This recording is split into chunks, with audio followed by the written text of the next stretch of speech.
Hey, what's going on, everybody? We're back with another BKFC Reddit Ask Me Anything. We're joined by another fan favorite of the UK, Robbie Brown. How you doing, sir?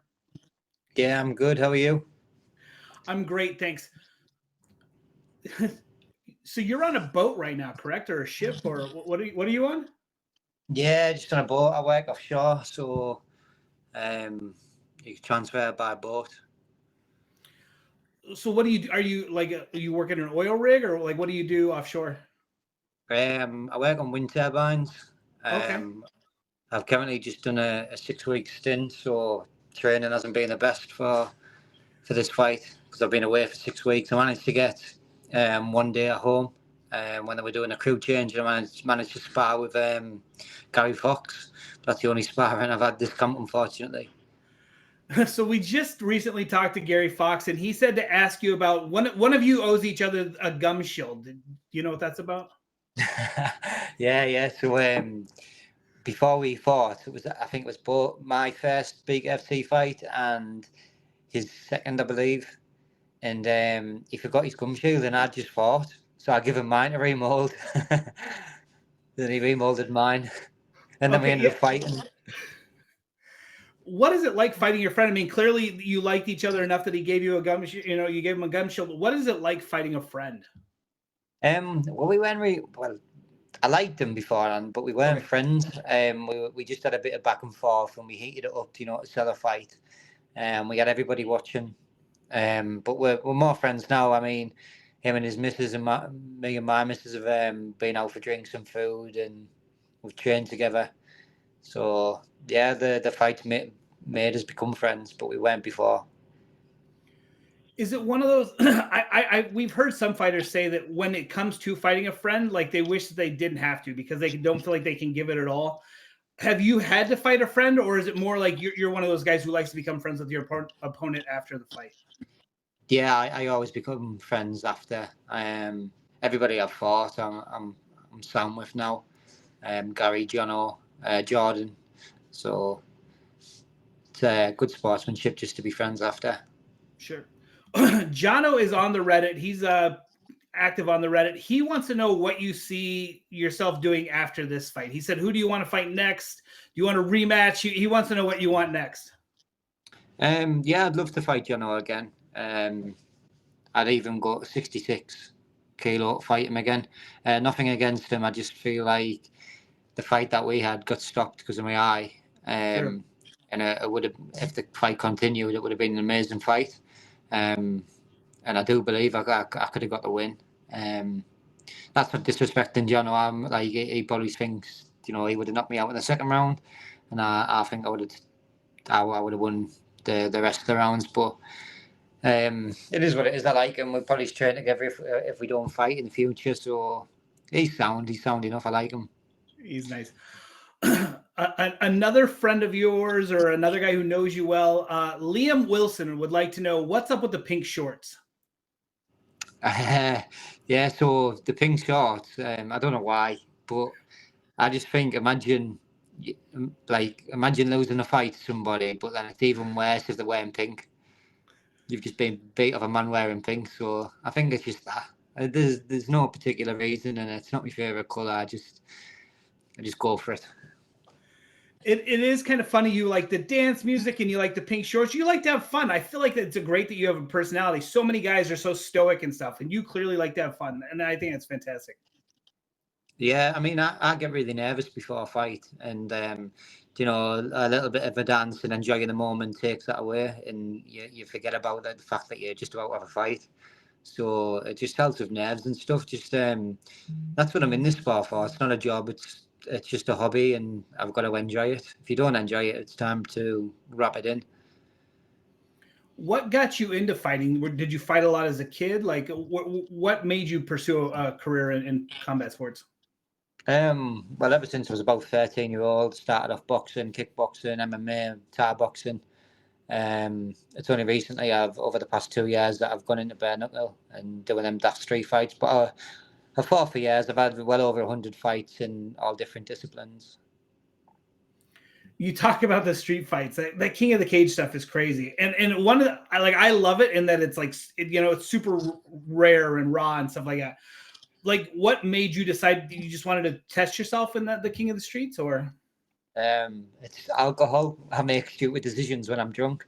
I see something online, and then the next thing I know, I've signed up to a fight. And I'm the type of person that if I say I'm going to do something, I'm not going to not. So I tend to follow through with it. Are you one of those fighters? I know a lot of the guys, they have to go sober during camp because they say they party too much. Are you a guy who like you have to go sober during your camp, or you can maintain?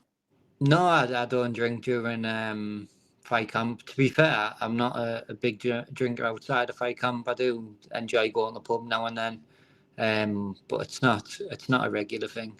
I like having a pint with my dinner, or if I go out and have a steak, I'll have a pint or two. But I'm not like a massive drinker. I don't go out nightclubbing or anything like that. Just if I do drink, it's a pub during the day. How did you get a job working on the wind turbines? Like it's something you were interested in? You kind of lucked upon it because the schedule works for your fighting and stuff, or?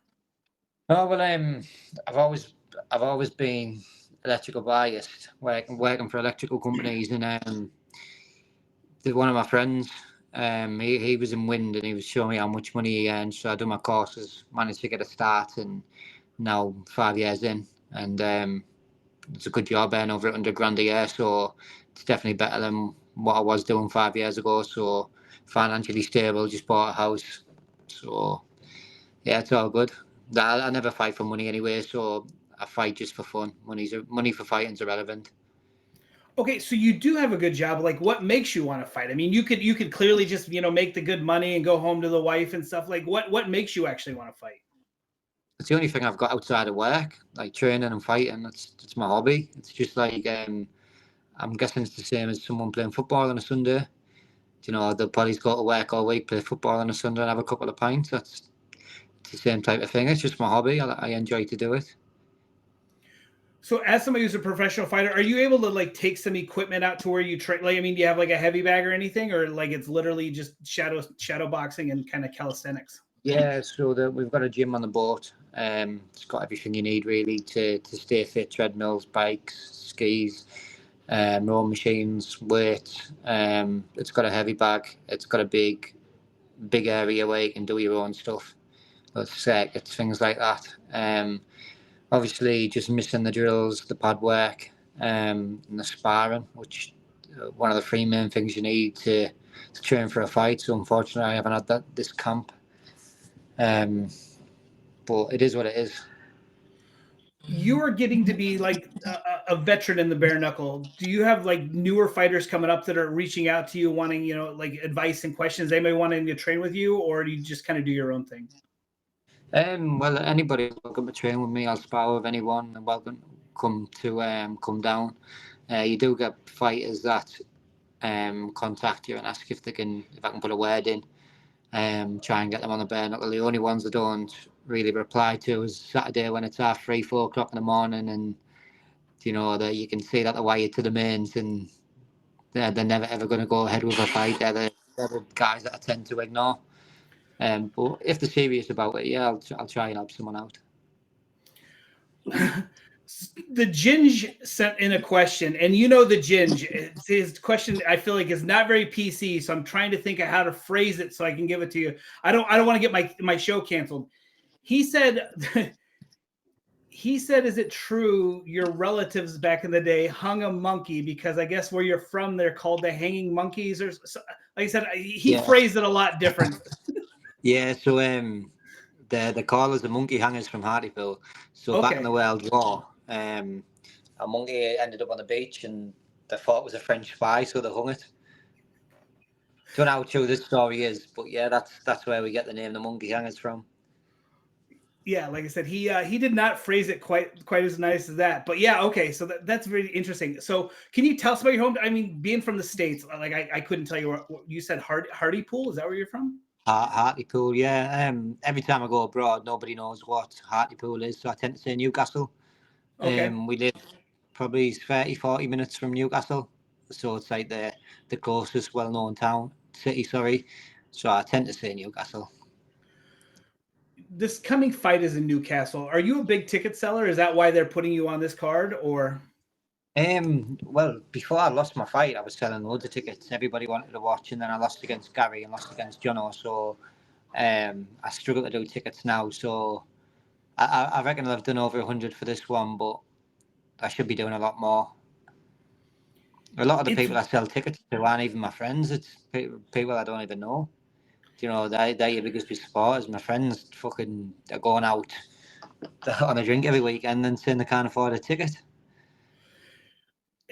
we recently had the Denver show, and one of the fighters on the Denver show is a friend of mine, and he was talking about how it's so weird how when you're winning, everybody loves you, and suddenly you take a loss and nobody wants to return your call. Like, do you find that weird about the sport? The fighting game is like 1 second you're like on top of the world, the next second people act like they don't have time for you. Yeah, that's the case. Even social media, for example, when I was winning, I was getting 2 or 3 thousand likes every post, and now I'll be lucky if I get 1,000 likes now.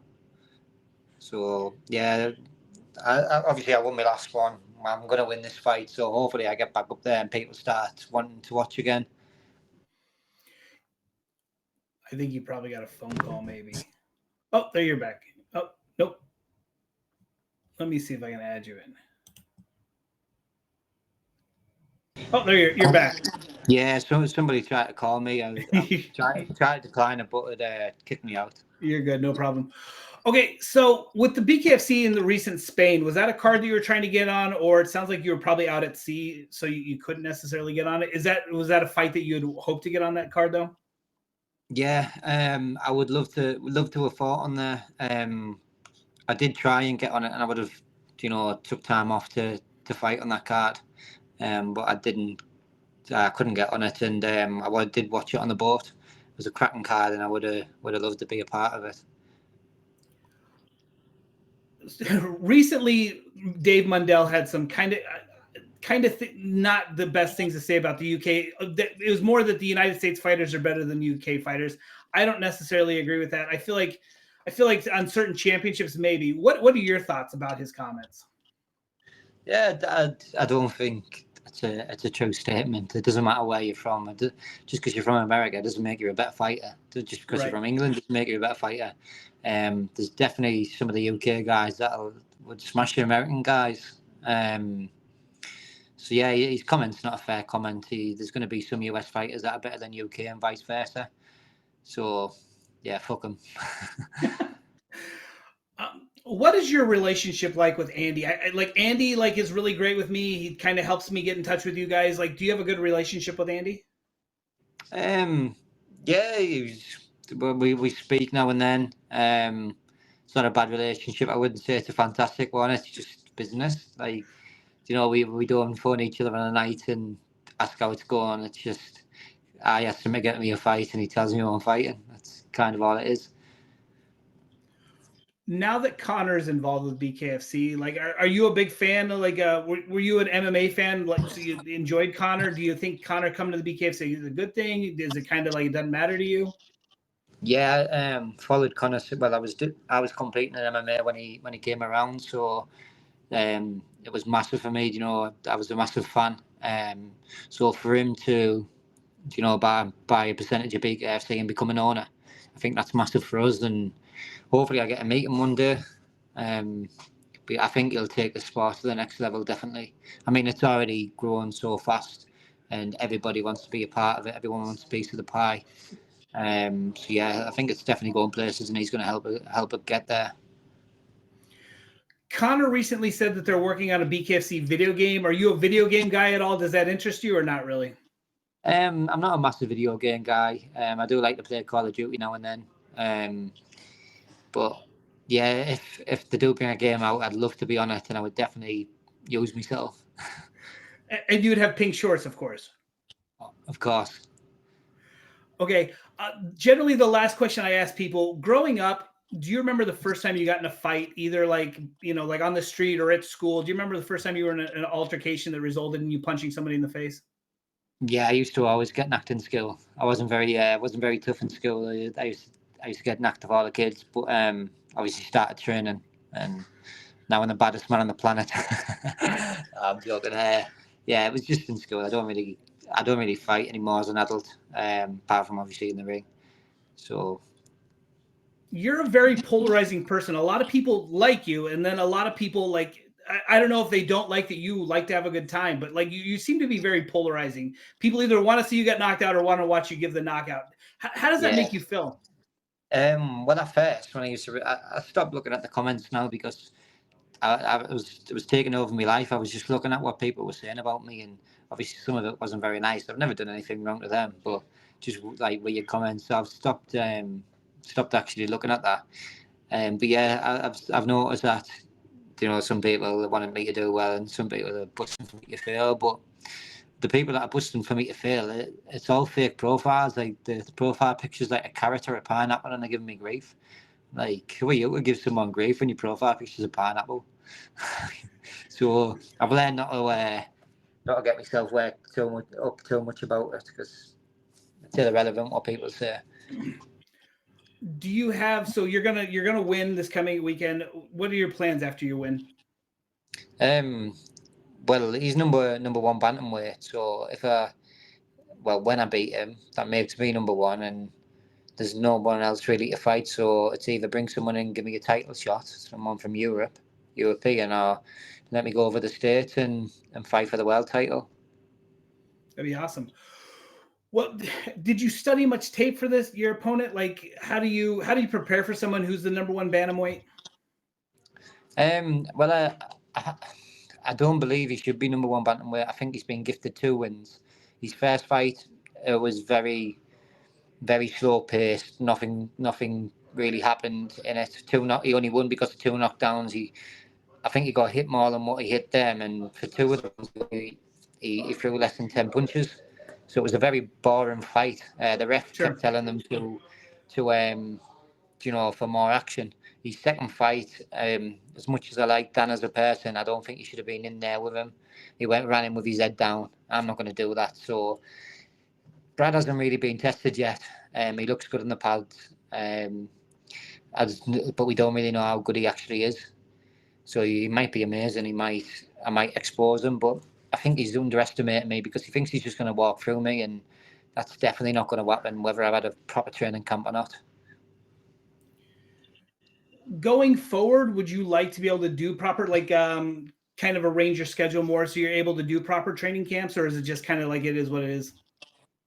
Yeah, it is what it is. I mean, obviously I can take time off, but then it's unpaid. So then the fight's got to Sure. justify um, me taking time off unpaid because there's quite a lot of money that I earn. So unless it's a fight that makes sense. So like once I beat Brad, if they're just gonna give me someone and be like, oh well, we don't know when you're gonna get a title, but here's a fight for now. Unless it's when I'm gonna be off work, I'm not gonna do it. It's Sure. gonna it's gonna have to be for a title. I'll take 6 weeks off work and I'll train 2-3 times a day up until the last week, have me fight and come back to work. Are you a guy who cuts much weight, or you walk around about the weight? I walk around about 70 kilo. I'd love to fight at 56, but I'm not one person in the UK. Um, Obviously, I've fought at 66, but I don't cut any weight for that. I just naturally diet and wake up on weight. When I fight at 61, I probably just cut about 3 or 4 kilo in the bath on the morning of the weigh-in. That's Okay. about it. It's kind of interesting to see so many of you guys who fight at the weight that you're supposed to be at, and then the guys who cut massive amount of weight. Like, have you always kind of fought right about the weight you were? Yeah, I mean, even when I fight at 56, I get down to about 62, and then Okay. cut the last 6 kilo. That's a tough do doing 6 kilo, but when I fight at 61, I try and stay about 65, 66 because if I don't and I've got no weight to cut and the guy that is cutting weight's got a little bit of an advantage. So I try and maintain the 66 kilo mark. Awesome. Well, we look forward to seeing you. Is there any messages or shout outs or anybody you'd like to talk about before we call it a day? No, just if you speak to Bradley, just let him know she's in. Can you say it again? You cut out. I've got nothing to say other than if you do speak to Bradley, just let him know that I'm going to smash his head in. I will do. Thank you so much. Like I said, we love you on the Reddit. We appreciate it. And I can't wait to watch you fight again. Thanks very much for having me. Cheers. Thanks, mate. Cheers.